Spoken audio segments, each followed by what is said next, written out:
si Venus Rock bilang fourth runner-up sa katatapos na Miss Universe sa Las Vegas, Nevada sa Amerika. Pero may mga major na biro at kantsawan din kumalat dahil sa naging sagot niya sa question and answer portion. May balitang biruin si Florante Catano.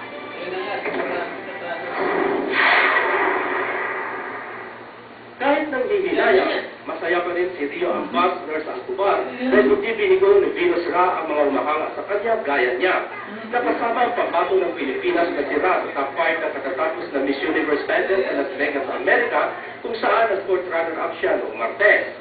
Sobrang happy ako dun sa, of course, sa na-achieve ni Miss Venus Raj sa Miss Universe 2010. Even though medyo lang nagkaroon ako ng panghihinayang kasi nandun na po siya sa top 5. So may possibility na siya yung maging Miss Universe. Mugi pa rin daw si Ra disappointed si Rachel Anho sa sagot ni Ra sa Q&A na umani ng major na pula at biro.